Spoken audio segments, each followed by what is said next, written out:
It is late in the winter of 1915. The Great War that had broken out in August of the previous year had not yet reached the majestic peaks of the Dolomites between the Kingdom of Italy and the Austro-Hungarian Empire. For months, generals on both sides of the mountain prepared to clash in an unprecedented war for position on one of the most exhausting fronts of World War I.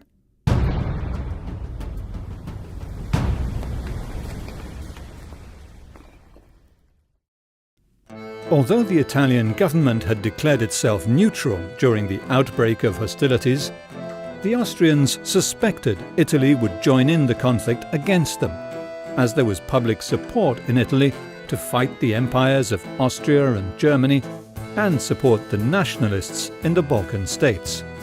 Ufficialmente l'Italia all'inizio delle ostilità del 1914. At the beginning of hostilities in 1914, Italy was still technically an ally of Austria and Germany, bound by the Triple Alliance. Marzo-aprile del 1915 l'Italia iniziò a intavolare trattative con la. But in March and April of 1915, Italy started negotiating with the Entente powers, which then consisted of Britain, France, and Russia. Da individuare.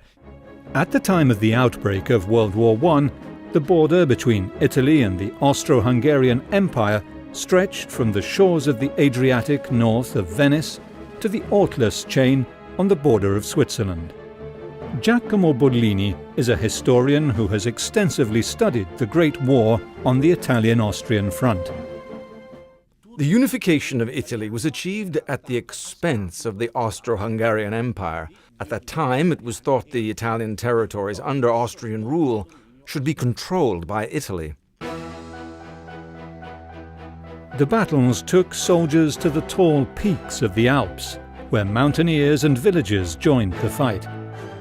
In some cases, men who were friends and climbing companions just days before took to fighting each other on treacherous mountain battlefields.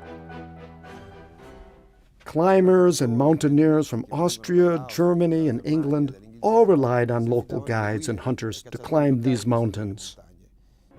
The early 20th century marked the beginning of new acrobatic and vertical mountaineering skills and techniques, started by daring climbers who relished the challenge of climbing the rock walls of the Dolomites. Paolo Tassi is a mountain guide from Cortina, Italy. Techniques used in his job were first developed at the end of the 19th century and became vital for those who fought in the War of the Alps. Today we take our customers up on these peaks along the same lines that these individuals would have taken. To compensate for the lack of troops at the beginning of the war, Austria created what they called flying patrols. These patrols were made up of mountain climbers, mountain guides, and hunters, men who deeply understood and knew these mountains. Cortina is one of the most famous resort towns in the Italian Alps, but in the spring of 1915, it was the last Austrian defense outpost to protect the Pusta Valley.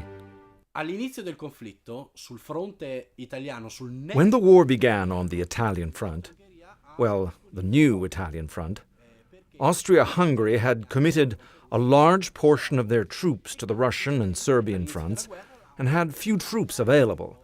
At this point, they had to buy time, and did so by withdrawing regiments to high strategic locations. To do this, they had to move troops from flat, indefensible land. It brings to mind the bowl of Cortina on the Dolomite front. Cortina sul fronte dolomitico.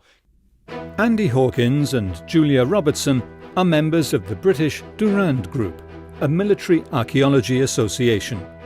They take us from the hollow of Misurina, which was in Italian territory, to the three peaks of Lavaredo. Although technically border territory, the Italians conquered these three peaks in the very first days of the war and kept them until 1917. Although the mountain is on inhospitable land, it is high enough to rain cannon fire down on other mountains and surrounding terrain. On the 25th of May 1915, the world-famous mountain guide Sepp Innerkofler and a group of colleagues watched the first Italian attack unfold. Artillery fire destroyed his own mountain lodge, the Dreizinnerhütte, at the base of the world-famous Tre Cime di Lavaredo. Today, it is known as the Rifugio Locatelli. That was just a hut. It was like a hut for the climbers. So a climbing hut. So he Climbing, was yes. associated with it before it was destroyed. Yes. Okay. Sepp Innerkofler was a talented alpine guide from the town of Sexton, in the valley called Pustertal. His mountaineering skills were legendary in the Alps and beyond. Though nearly 50 years old, he didn't hesitate to enlist as a volunteer for Austria in the Standschützen territorial mountain troops to protect the mountains that he called home.